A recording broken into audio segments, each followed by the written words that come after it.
You can't explain driving this new Corvette. You've got a new engine, new transmission, you've got the mid-engine. There's a lot of newness about this vehicle that makes it revolutionary.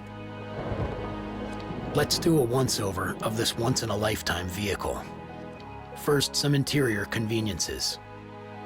We have the glove box, which locks when in valet mode. There's an accessory power outlet here under the glove box for cell phones and other chargeable accessories. The center console storage compartment can be accessed by pressing this button. USB and auxiliary ports are inside. The compartment locks with the car and in valet mode.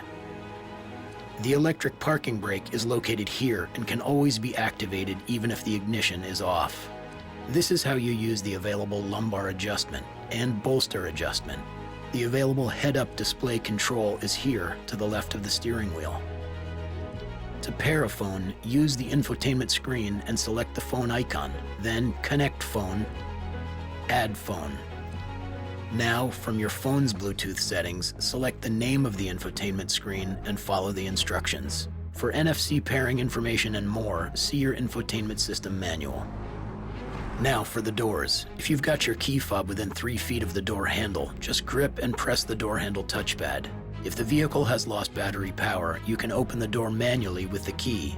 If you're inside the vehicle and power is lost, to open the door, pull up on the emergency door release handle located on the floor next to the door sill. Here is where you release the hatch or trunk. You can also use your key fob, or press the release touchpad here when the vehicle is unlocked. To close it, you just pull part way with light force and it'll go the rest of the way on its own. To open the hood, the car must be off or in park. Press the release button on the driver's door. You can also press and release, then press and hold the remote key, or locate the touchpad in the grille opening near the driver's side headlamp. Press it once to release the hood. With any of these approaches, you'll then need to lift the hood slightly until it automatically raises and holds. Opening the hood with no electrical power should only be done in an emergency. Then you'll use the manual release cable located by the brake pedal. The hood is not heavy enough to latch under its own weight. It will remain open until the striker is pushed into the latch.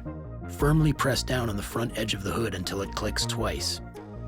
To access the battery, first the right hand and left hand side shields need to be removed. Then remove the second cover assembly.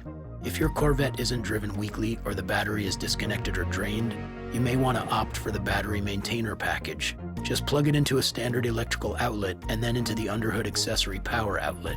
It's recommended to use a battery maintainer.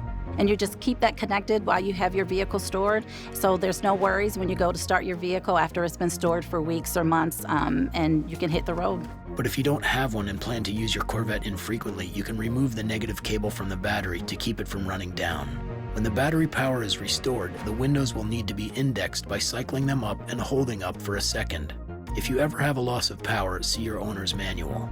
Lastly, do not take your Corvette through an automatic car wash. Some car washes may damage the wide wheels and tires and aren't compatible with Corvette's ground clearance.